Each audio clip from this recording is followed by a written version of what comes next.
Right. This is a wonderful question, and I always love to share the stories behind how we achieved this so far.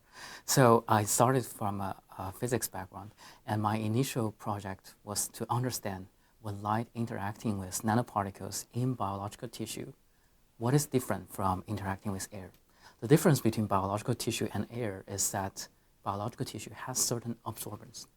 So I dig into literature and in the past, like 1980s, to understand the theoretical framework behind the light interacting with an absorbing medium.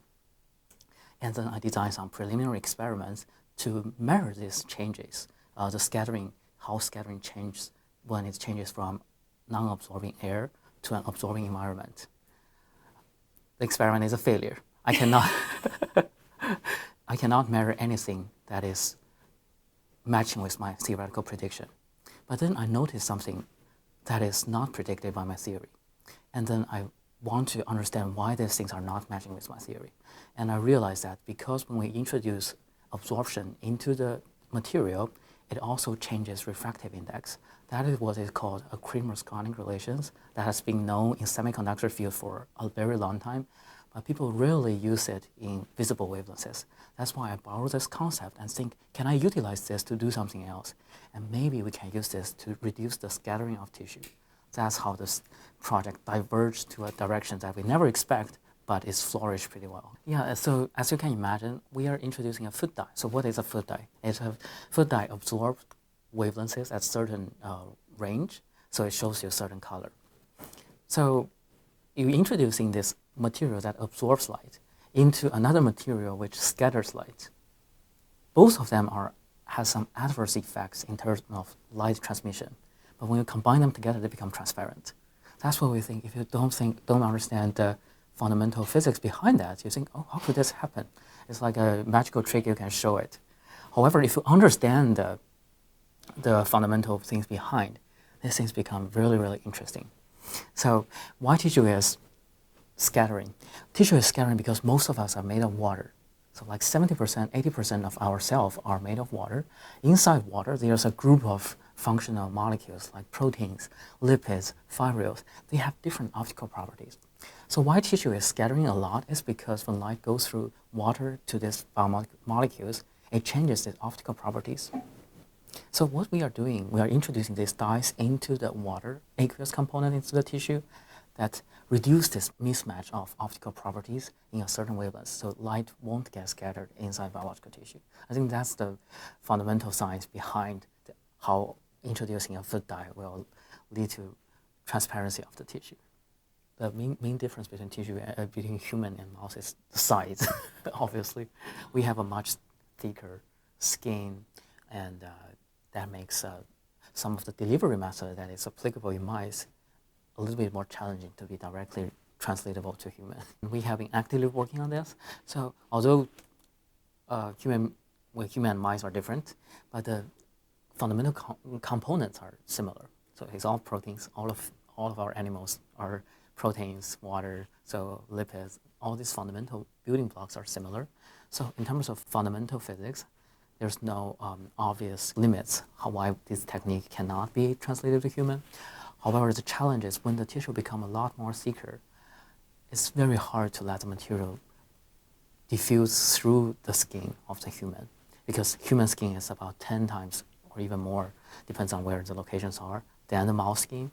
So if that's happening, it means you need 100 times longer diffusion time of these molecules to diffuse inside these materials. So we need a more efficient and more robust, more effective material that can get into the skin. That's what we are actively working on, so that this technology can potentially be applied to human directly.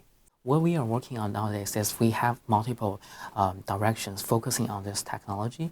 So on one end, we want to understand how these molecules at the subcellular level.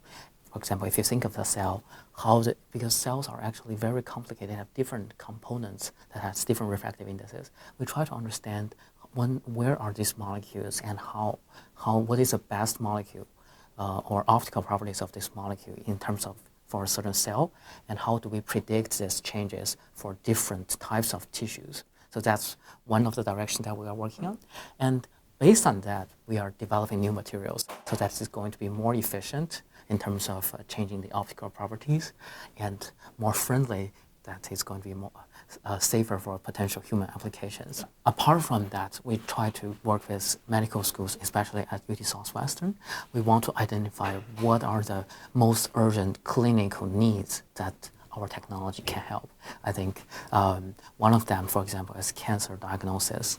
That previously, it's very hard for us to directly identify this cancer inside the body, but now we have a way to make it more transparent, and we can look into the potential these metastasis sites, very early stage of the cancer. Well, in our paper, we actually showed around 20 different chemicals. So how we identify this yellow color, it actually tests probably 40 to 50 different chemicals, identify the one that is most safe and efficient. That's the yellow dye we emphasize in our paper, but we have a library of different chemicals, and we are keep expanding this.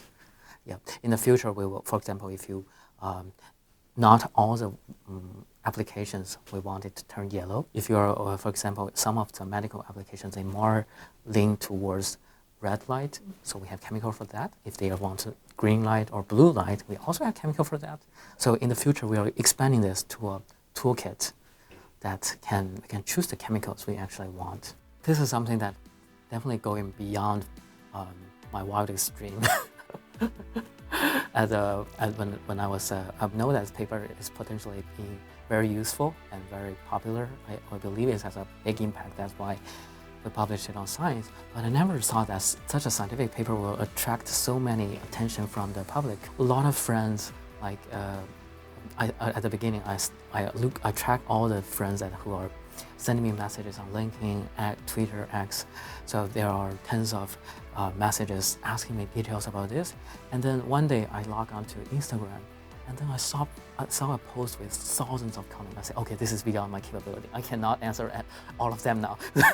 I think that's really feels like how our research, something that is driven by the fundamental science could potentially attract the broad interest from the public.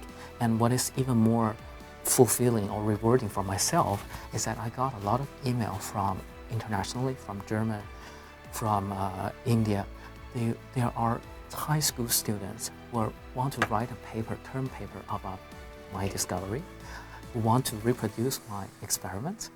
And I think that's the most fulfilling moment that we are seeing how my research can stir the interest of younger generations' interest towards biological science.